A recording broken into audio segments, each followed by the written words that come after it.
दोस्तों अब हम करने जा रहे हैं principle of conservation of angular momentum. क्या करने वाले हैं? Principle of conservation of angular momentum. उससे पहले कैसे हो आप लोग?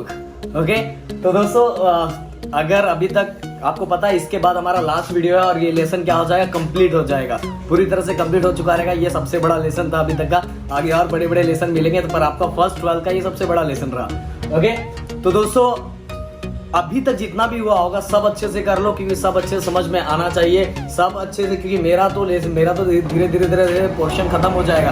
आपका कब खत्म होगा?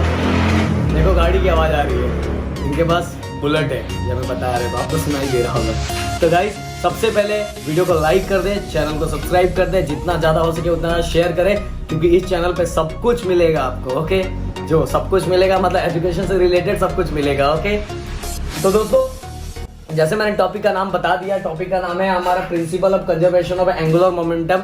एग्जाम में ये 3 मार्क्स के लिए आता है दोस्तों। कितने मार्क्स के लिए? 3 मार्क्स के लिए। और ये क्वेश्चन भी इंपॉर्टेंट है, मतलब लास्ट का डेरिवेशन बहुत सिंपल है, इसके अंदर डेरिवेशन कुछ भी हार्ड जैसा नहीं है, एकदम सिंपल डेरिवेशन है। बस क्या चीजें, उस चीजों को समझना जरूरी एकदम अच्छे से। अगर उस लॉजिक को समझ लोगे तो आपके लिए ये कॉन्सेप्ट क्या हो जाएगा, सिंपल हो जाएगा। इसमें क्या दिया हुआ दोस्तों, आपको बताता हूं कि इसके अंदर जो एक्सटर्नल फोर्स होता है, अगर हम कोई भी आइसोलेटेड बॉडी ले लेते हैं, आइसोलेटेड बॉडी मतलब आपको पता होगा, आइसोलेटेड बॉडी मतलब पता है ना, थर्मस आपको पता है ना, तो हीट उसमें से बाहर जा सकता है ना अंदर आ सकता है। तो अगर कोई भी आइसोलेटेड ऑब्जेक्ट है, आइसोलेटेड बॉडी है, और उसके ऊपर अगर हम कोई आइसोलेटेड बॉडी ले लेते हैं और उसके ऊपर जो एक्सटर्नल फोर्स लग रहा है, वो एक्सटर्नल फोर्स लग रहा है वो क्या है? 0 है। एक्सटर्नल लगने वाला एक्सटर्नल फोर्स क्या है? 0 है। तो हमारा एंगुलर मोमेंटम क्या हो जाएगा? कांस्टेंट हो जाएगा। क्या हो जाएगा? कांस्टेंट। अभी भी नहीं समझा, मैं समझाता हूँ। ओके, ध्यान देना एकदम अच्छे से। अगर मान लो ये कोई भी बॉडी है, पर ये बॉडी कैसे आइसोलेटेड है? कैसा है? आइसोलेटेड। तो इस पे जो एक्सटर्नल फोर्स लग रहा है, एक्सटर्नल अनबैलेंस फोर्स लग रहा है, वो कैसा लग रहा है? 0 लग रहा है, मतलब नहीं लग रहा है, ना के बराबर लग रहा है। तो external unbalance force 0, if external unbalanced force is 0, then resultant angular momentum will be constant. Angular momentum will be constant, क्योंकि अगर इसमें फोर्स ही नहीं लगेगा दोस्तों, तो ये जैसे घूम रहा है वैसे घूमता रहेगा ना। जब तक इसमें फोर्स नहीं लगेगा, अगर मैं फोर्स लगाऊंगा, ज्यादा लगाऊंगा, तो मतलब ये स्पीड धीरे धीरे कम होगी और या तो फास्ट होता जाएगा। मतलब हमें जैसे रिक्वायरमेंट होगा, कम करना होगा, ज्यादा करना होगा, उसी हिसाब से फोर्स हम कम ज्यादा करते रहते हैं। बट यहाँ फोर्स ही 0 है, तो ये जैसा घूम रहा होगा वैसे ही घूमता रहेगा। क्या करेगा? वैसे ही ये घूमता रहेगा। बाल थोड़ा ऊपर खड़ा है, टेंशन मत लो, ये ऐसे ही हाल है लॉकडाउन में। कैमरामैन मुझे बता रहे हैं। तो दोस्तों इस पे जो एक्सटर्नल फोर्स एक्ट हो रहा है इस बॉडी पे, आपको पता है ये आइसोलेटेड बॉडी है, तो इस पे कोई एक्सटर्नल फोर्स जो एक्ट हो रहा है वो 0 एक्ट हो रहा है। कैसा हो रहा है? 0, मतलब जो एक्सटर्नल अनबैलेंस फोर्स क्या हो रहा है? 0 एक्ट हो रहा है। तो 0 एक्ट हो रहा है मतलब इस पे 0 एक्ट मतलब बता रहा हूँ। हाँ, एक चीज और लास्ट में बोलूंगा, पहले ये समझा देता हूँ, फिर लास्ट में आपको इसके बारे में एक चीज बताऊंगा। जो इस पे एक्सटर्नल फोर्स एक्ट हो रहा है वो क्या एक्ट हो रहा है? 0 एक्ट हो रहा है। 0 एक्ट होने के कारण ये जो हो रहा है, इसके ऊपर जो एंगुलर मोमेंटम है, वो कैसा हो जाएगा? कांस्टेंट हो जाएगा, मतलब जैसा घूम रहा है वैसा ही घूमता रहेगा। तो दोस्तों पता चल गया एक्सटर्नल अनबैलेंस फोर्स क्या होगा? 0 होगा। मतलब एक्सटर्नल अनबैलेंस फोर्स मतलब टॉर्क क्या होगा? 0 होगा। और L क्या होगा? अगर टॉर्क 0 हो जाएगा तो L क्या हो जाएगा हमारा? कांस्टेंट। क्या हो जाएगा? कांस्टेंट। ओके, अगर टॉर्क 0 है तो एंगुलर मोमेंटम क्या हो जाएगा हमारा? कांस्टेंट हो जाएगा दोस्तों। तो यही हमें प्रूफ करना है कि एंगुलर मोमेंटम क्या है। अगर एंगुलर मोमेंटम क्या है? कांस्टेंट है। कब एंगुलर मोमेंटम कांस्टेंट होगा? जब एक्सटर्नल फोर्स क्या होगा? एक्सटर्नल अनबैलेंस फोर्स क्या होगा? 0 होगा। तो एंगुलर मोमेंटम क्या होगा? कांस्टेंट होगा दोस्तों। पर प्रैक्टिकली ऐसा पॉसिबल नहीं है, ये बस हम डेरिवेशन के लिए सॉल्व करते हैं, क्योंकि पूरी तरह से 0, क्योंकि अगर कोई बॉडी घूम रही है, तो उस समय बहुत सारे ऑब्स्टेकल, एयर पार्टिकल्स हो गए, बहुत सारी ऐसी चीजें होती है जो उसको रजिस्ट कर रोकने का काम करता है। तो दोस्तों हम ऐसा नहीं बोल सकते कि एक्सटर्नल अनबैलेंस फोर्स जो उस पर एक्ट हो रहा है 0 है प्रैक्टिकली। बट हमें यहाँ प्रूव करने के लिए एक्सटर्नल अनबैलेंस फोर्स को क्या लेना पड़ेगा, मतलब टॉर्क को क्या लेना पड़ेगा? 0 लेना पड़ेगा दोस्तों। ओके, तो दोस्तों बस इतना बताना था। अब करते हैं हम डेरिवेशन। क्या करते हैं? डेरिवेशन। चलो तो दोस्तों चलो करते हैं हम principle of conservation of angular momentum. ये डेरिवेशन है। ओके, तो जैसे आपको पता है एंगुलर मोमेंटम का जो फॉर्मूला होता है वो ये होता है, आपको याद होगा सबको, मुझे जहां तक लगता है या मेरी भूल होगी तो मुझे बता देना। ओके, अब मैं दे देता हूँ उसको equation number 1। Equation number 1, it is a product of linear momentum and perpendicular distance from the axis of rotation. यही हमारा क्या था, एंगुलर मोमेंटम का फॉर्मूला जो हमने डिराइव किया था दोस्तों। ओके, अब हम करेंगे इसको differentiate with respect to t, okay, to equation 1, equation first. Differentiate with respect to t to equation first equation को हम क्या करेंगे, हम विथ रिस्पेक्ट टू t से डिराइव करेंगे, डिफरेंशिएट करेंगे, सॉरी। तो डिफरेंशिएट करते हैं। ओके, अब ये करवाने से पहले एक चीज याद दिला देता हूं। देखो यहाँ क्या लिखा हुआ है, r बार इंटू पी बार, मतलब हम इसको डिफरेंशिएट कर रहे हैं। डिफरेंशिएट करने के लिए करते हैं तो एक फॉर्मूला, अगर आपको दो फंक्शन दिया हुआ है, दोनों फंक्शन का प्रोडक्ट दिया हुआ है, तो हमारे पास एक फॉर्मूला था, राहुल सर ने बताया होगा आपको फॉर्मूला, चेन फॉर्मूला बताया था कि नहीं, u इंटू वी। अगर याद नहीं होगा तो चलो मैं यहाँ बता देता हूँ, आप याद कर लेना। d by D T product of two function u into V, याद है कि नहीं दोस्तों, याद होना चाहिए आपको, u इंटू वी। इसमें कैसे, राहुल सर ने आपको साइकिल वाला बताया होगा कि एक ड्राइव करता है फिर एक दूसरा बैठता है, पर मैं इतना नहीं उस पर जाऊंगा, मैं डायरेक्ट बताता हूँ क्योंकि आपको वैसे आता होगा। तो हम क्या करेंगे, फर्स्ट फंक्शन ऐसे ही रखेंगे और सेकंड फंक्शन का हम क्या करेंगे, डेरिवेटिव ऑफ सेकंड फंक्शन, फिर प्लस, फिर सेकंड फंक्शन वैसे ही रखेंगे, derivative of first function. Okay, तो दोस्तों ये आपको आना चाहिए। हमने कैसे रखा, फर्स्ट फंक्शन को ऐसे ही रखा, derivative of second function, plus फिर सेकंड फंक्शन को वैसे ही रखा, डेरिवेटिव ऑफ फर्स्ट फंक्शन। समझ में आया, एक बार और ध्यान से सुन लो। फर्स्ट फंक्शन को ऐसे ही रखा, ये मैं किसके लिए बता रहा हूँ, बहुत सारे बच्चे ऐसे होते हैं, मैथ वालों को बताने की जरूरत नहीं, क्योंकि ये तो सबसे 11th स्टार्टिंग है डेरिवेटिव का। तो दोस्तों ये उनके लिए मैं ये बार बार एक्सप्लेन कर रहा हूँ। बहुत सारे बच्चे जो होते हैं फिजिक्स, जो साइंस में मैथ नहीं लेते, उनके लिए ये चीजें मैं एक्सप्लेन कर रहा हूँ, बाकी आपको तो आता ही होगा। u इंटू वी, तो हम क्या करेंगे, फर्स्ट फंक्शन को ऐसे रखेंगे, डेरिवेटिव ऑफ सेकंड फंक्शन, फिर प्लस, फिर सेकंड फंक्शन को ऐसे ही रखेंगे और derivative of first function. Okay, तो दोस्तों अभी आपको समझ में आ गया, सेम टू सेम यहाँ हम वही डेरिवेटिव अप्लाई करेंगे, पर पहले मैं इसको लिख लेता हूँ, D by D T. Okay, अब इस पर डेरिवेटिव अप्लाई करता हूँ, ध्यान देना एकदम अच्छे से।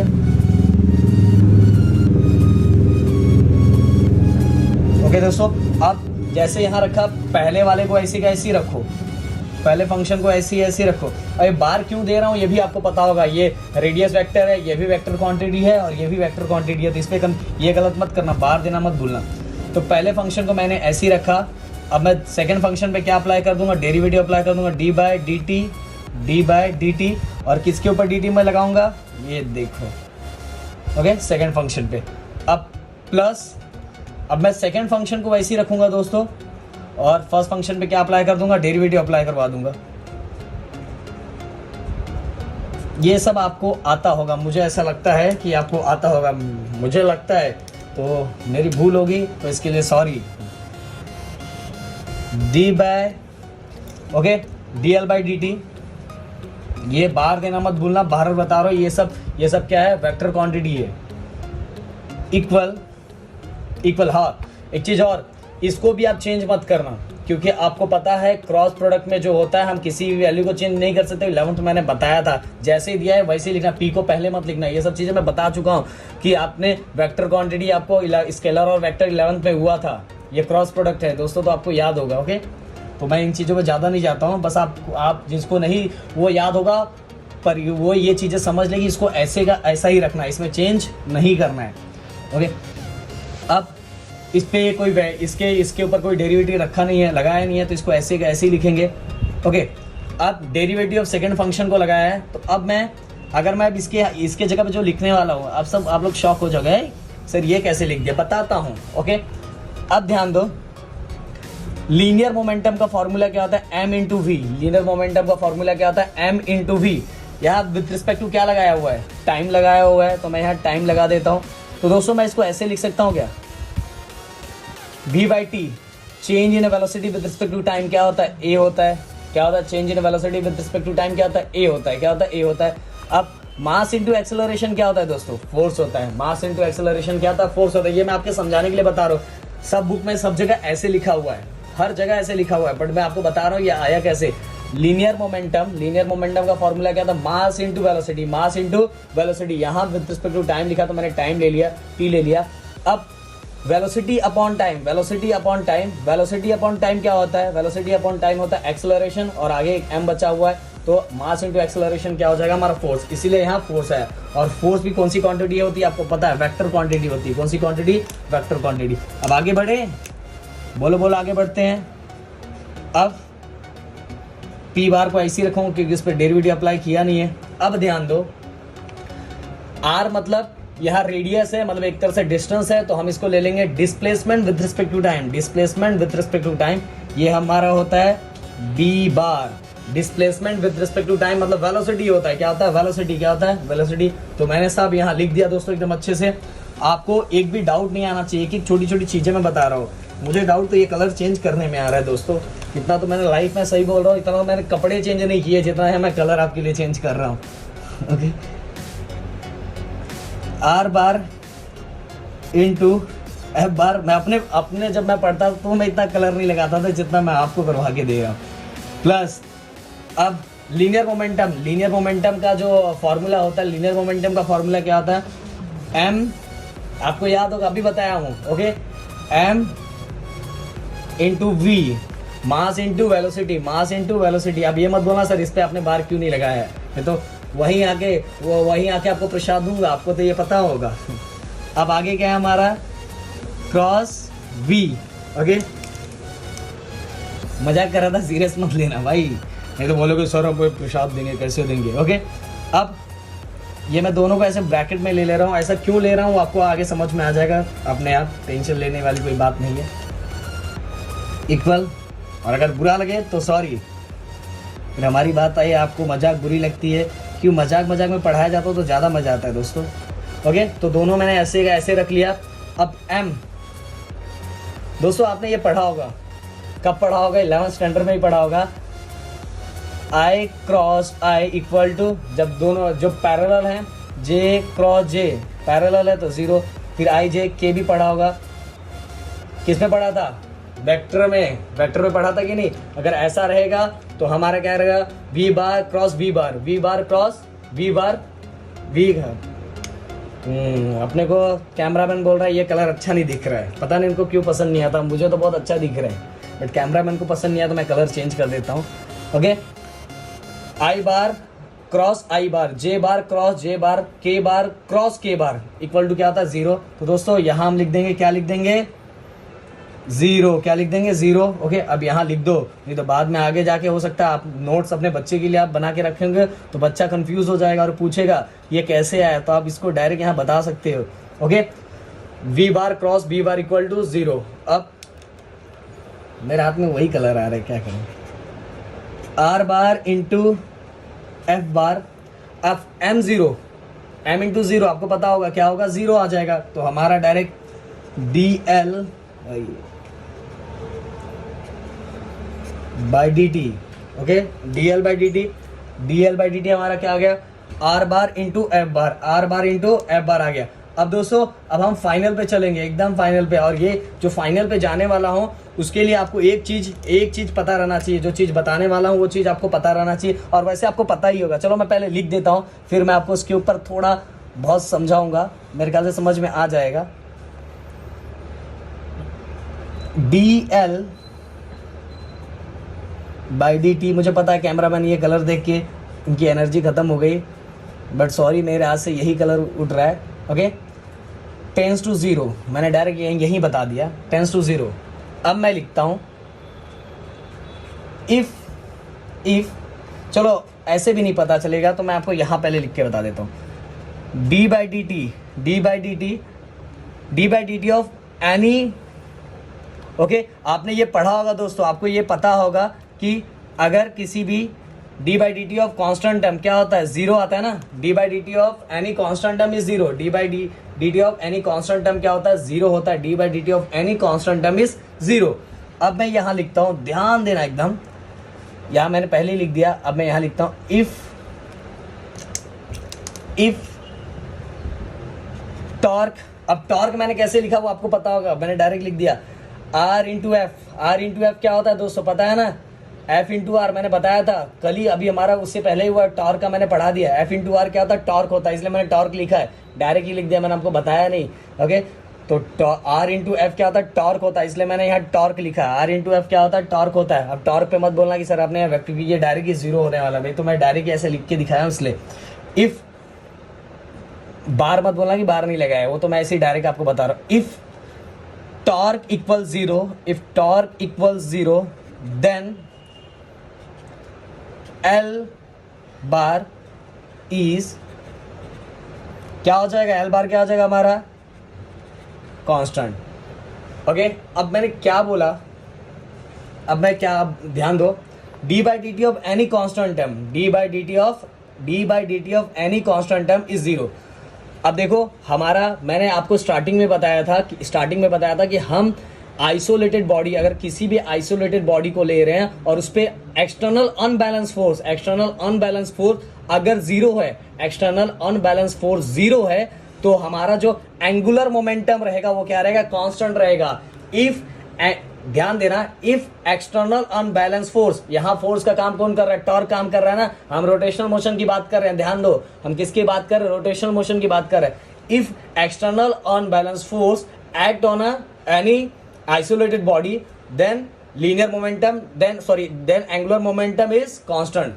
अगर हम किसी भी आइसोलेटेड बॉडी पे अगर एक्सटर्नल फोर्स जो लगा रहे हैं, वो एक्सटर्नल फोर्स लगा रहे हैं, वो क्या है, जीरो है, तो रिजल्टन हमें क्या मिलेगा कि एंगुलर मोमेंटम क्या हो जाएगा, कांस्टेंट हो जाएगा, क्योंकि बाहर से कोई फोर्स लग ही नहीं रहा है, एक बार जो लग गया उसी से वो कंटिन्यू क्या कर रहा है, घूम रहा है, इसीलिए हमारा एंगुलर मोमेंटम क्या हो जाएगा, कांस्टेंट। और इसको हम ऐसे भी समझ सकते हैं कि अगर इक्वल टू जीरो होगा, इक्वल टू जीरो क्या आ गया हमारा, आर इंटू एफ क्या होता है, आर इंटू एफ दोस्तों, आर इंटू एफ क्या होता है हमारा, आर इंटू एफ होता है जीरो, आर इंटू एफ क्या होता है, टॉर्क होता है, बट एक्सटर्नल अनबैलेंस फोर्स जो लग रहा है वो क्या है, जीरो है। और जीरो कब रहता है फॉर्मूले के हिसाब से, जब D by D constant, D by D T of any function क्या होता है, कांस्टेंट होता है, तो आंसर हमारा क्या होता है, जीरो आता है। और एक और तरीके से ऐसे समझ सकते हो, if external force is zero then angular momentum क्या होगा, इज कांस्टेंट। अगर एक्सटर्नल फोर्स जीरो है तो एंगुलर मोमेंटम क्या हो जाएगा, कांस्टेंट। तो दोस्तों ये हमारा प्रूफ हो चुका है, आपको ऐसे ही लिखना है, if torque equal to zero then L bar is constant, मतलब एंगुलर मोमेंटम इज कांस्टेंट। कैसे, फिर से एक बार ध्यान से समझो दोस्तों, कैसे बता रहा हूं, अगर किसी भी आइसोलेटेड मतलब वर्ड आपको पता है, आइसोलेटेड मतलब ना तो उसके अंदर से कुछ बाहर जा सकता है ना तो कुछ अंदर आ सकता है। ओके, तो थर्मस आपको पता है। ओके, तो इसके अंदर जैसे मैं बता रहा हूं कि इसके अंदर जो बाहर से फोर्स लग रहा है, एक्सटर्नल अनबैलेंस फोर्स लग रहा है, वो जीरो है, वो क्या है, जीरो है, तो एंगुलर मोमेंटम क्या हो, कांस्टेंट। जब फोर्स लगता रहता तो वो चेंज होता रहता, वो बॉडी क्या होती रहती, चेंज होता रहता, बट यहाँ कोई फोर्स लग ही नहीं रहा है, इसीलिए एंगुलर मोमेंटम क्या हो जाएगा दोस्तों, कांस्टेंट। इसीलिए if external unbalance is zero then angular momentum is constant. तो दोस्तों ये एग्जाम में 3 मार्क्स के लिए आएगा, इसको अच्छे से समझना, क्योंकि अच्छे से समझोगे तो ही आएगा, नहीं तो आने वाला दोस्तों नहीं है। तो दोस्तों अब चलते हैं हम इसके 2 जो एप्लीकेशन आपके टेक्स्टबुक में दिया है, क्योंकि आपको पता है हम कोई भी चीज छोड़ने वाले नहीं है, तो चलते हैं वो दोनों एप्लीकेशन की तरफ।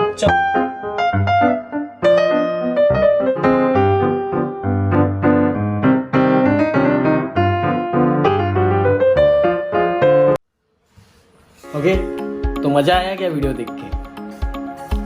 समझने के लिए समझना और ज्यादा मत समझ लेना। ओके, तो वीडियो देख के आपको मजा आया होगा, तो मैं समझाता हूँ उसके अंदर आपने क्या देखा। आपने तो कुछ और देखा होगा, पता नहीं क्या, पर हम तो बताना चाहते हैं आपको बैलेट डांसर में जो हमारा, हमें पता है, आपको ये आपको पता है, ये फॉर्मूला आपको पता होगा, आपने डिराइव किया होगा, जिसको नहीं पता है वो जाके फिर से कर ले भाई, बहुत बार हो चुका है।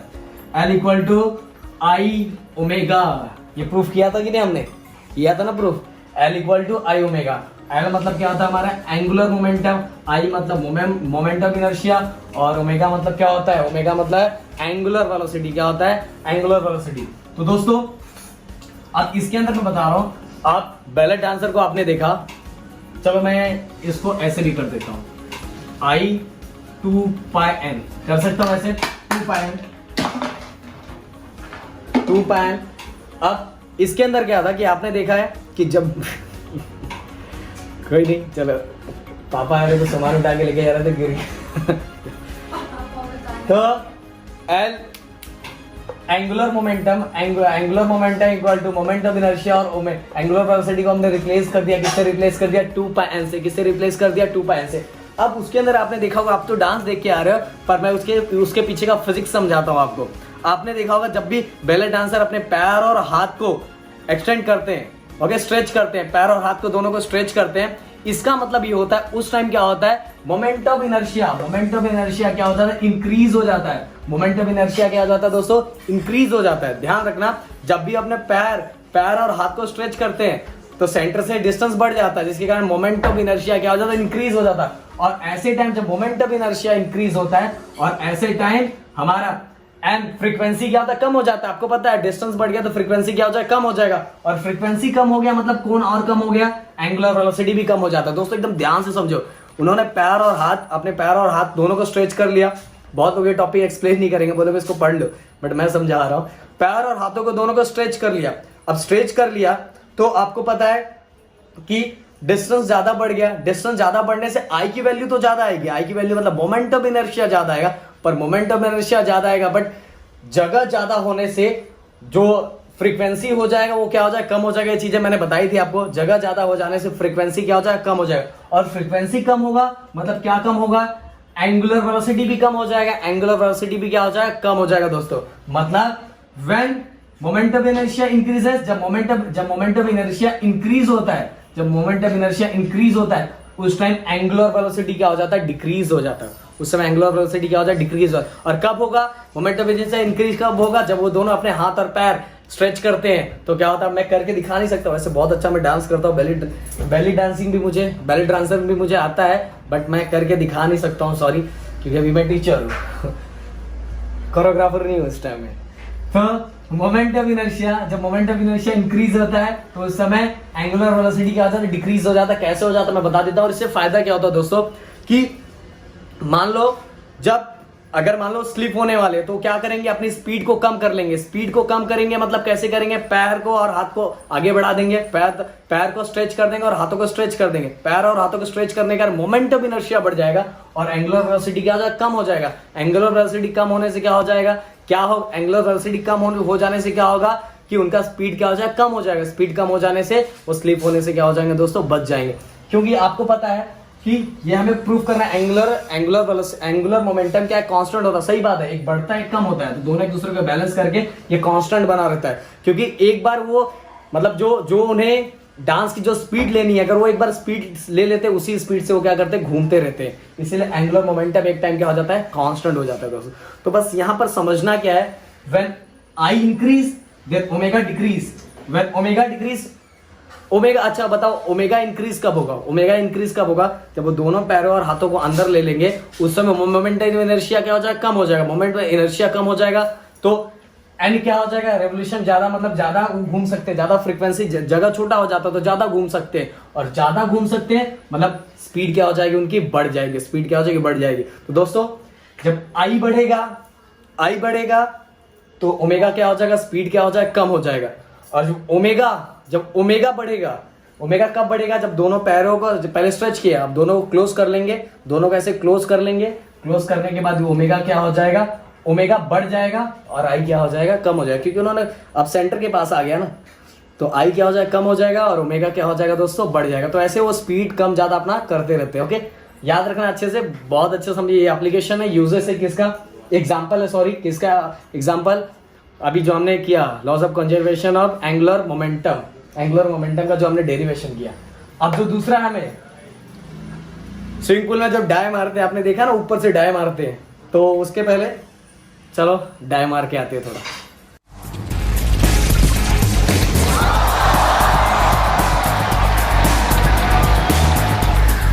तो दोस्तों आपने वीडियो देखा होगा, ओके। तो अब मान लो यहां से, जिसको मेरे को तो बहुत डर लगता है भाई, जो सच बताता हूँ। अब यहाँ से जो मान लो स्विमिंग पूल है, यहाँ से डाई मारता है, यहाँ से जब ये डाई मारेगा, डाई मारने के टाइम आपने देखा होगा, मतलब मैं ऐसे नॉर्मल, मतलब जिसको पूरी तरह से स्विमिंग करने आता होगा, प्रॉपर ट्रेन होगा, वो बंदे की बात कर रहा है। ऐसे ही सर हम तो कैसे भी गिरते हैं सर, कैसे भी गिरते हैं तो चोट भी बहुत ज़्यादा लगता है। ओके, बहुत ज़्यादा चोट लगता है दोस्तों। ये मैं जो प्रोफेशनल लोग हैं उनकी बात कर रहा हूँ, वो ऐसा करते हैं। आप भी बोलो सर बोईसर में तो सर हम वो बावड़ी में जाके कूदते हैं सर, ऐसे करके कूदते, कभी कुछ नहीं हुआ सर। तो समझ सकते हो, कभी बच सकते हो, कभी हो सकता है आपका साइंस परफेक्ट लगा होगा, जिस दिन साइंस परफेक्ट नहीं लगेगा उस दिन आपको लग जाएगा। तो यहाँ मान लो मैं खड़ा हूँ, ओके, मैं अपने दोनों हाथों को क्या करूँगा, ऊपर करूँगा, दोनों हाथों को क्या करूँगा, ऊपर करूँगा, और पैरों को दोनों स्ट्रेच कर दूंगा।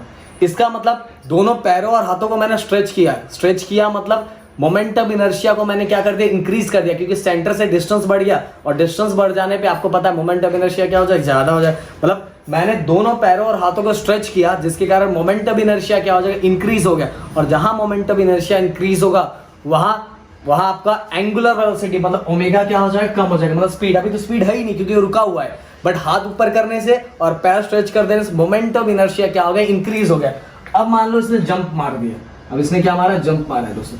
अब जंप मारने के टाइम आप देखोगे कि दोनों हाथों और पैरों को ऐसे कर लेता है, क्लोज कर लेता है, वो ऐसे ऐसे एकदम पास में, ऐसे पास में ला देता है। मतलब कि मोमेंटम इनर्शिया को कम कर लेता है। क्या कर लेता है, मोमेंटम इनर्शिया।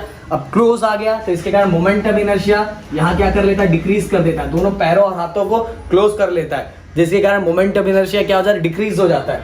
अब जैसे ही वो पास में आता है फिर से वो अपने हाथों को खोल लेता है। क्या करता है, हाथों को खोल लेता है। मतलब क्या करता है, मोमेंटम इनर्शिया, क्योंकि अगर वहां स्पीड ज्यादा होगा तो चोट लगने के चांसेस ज्यादा होता है, इसीलिए वहां हाथ और पैरों को फिर से ओपन कर लेता है। जैसे पहुंचने वाला रहता है, पैरों और हाथों को दोनों को फिर से ओपन कर लेता है। ओके, ओपन कर लेता है, जिसके कारण वो आराम से पानी के अंदर पहुंच जाता है। ऐसे जब पहुंचने वाला रहता है तो हाथों को क्या कर लेता है, ओपन कर लेता है। मतलब हाथों को ओपन कर लेता है, पैरों को ओपन कर लेता है, मतलब क्या बढ़ जाएगा, मोमेंटम इनर्शिया बढ़ जाने के कारण वो आराम से पानी के अंदर पहुंच जाता है दोस्तों। तो दोस्तों आपको समझ में आ गया, ये दो एग्जाम्पल था। किसका एग्जाम्पल था, मैंने बता दिया, एग्जाम्पल था एंगुलर मोमेंटम का एग्जाम्पल था। तो आपको अच्छे से समझ में आया होगा दोस्तों। और इसके बाद आपका इस लेसन का लास्ट टॉपिक होने वाला है, मतलब लास्ट लेक्चर होने वाला है दोस्तों। तो मैं आपको यही बोलूंगा कि अभी तक जितना भी हुआ है, मैंने एक टॉपिक भी स्किप नहीं किया है, कुछ भी नहीं छोड़ा, छोटे से छोटे। अभी यही टॉपिक को देख लो, ये तो बहुत लोग स्किप कर देते कि एग्जाम्पल है, आप पढ़ो थोड़ा, ओके। पर मुझे इससे रिलेटेड बहुत मैच कर रहा था, तो मुझे नहीं लगा कि इसको छोड़ना चाहिए, मुझे आपको बताना चाहिए थोड़ा बहुत, ओके। तो मैंने थोड़ा बहुत ट्राई किया, आपको समझ में आया होगा। मैंने बताने का पूरा कोशिश किया कि कैसे क्या होता है, कैसे फंक्शन इसके अंदर, कैसे एंगुलर मोमेंटम एक्ट करता है। तो दोस्तों ये दोनों एग्जाम्पल भी अच्छे से कर लेना। और प्लस आपको ये बोलूँगा, जहाँ तक लेसन हो गया उसको बार बार प्रैक्टिस करो कि मेरा एक लेसन होने जा रहा है, आपका भी एक लेसन हो जाना चाहिए दोस्तों, ओके। तो अगर वीडियो को फिर से बोलूँ, वीडियो को अच्छा लगे तो लाइक करना, चैनल को सब्सक्राइब करना, अपने दोस्तों के साथ शेयर करना। Thank you so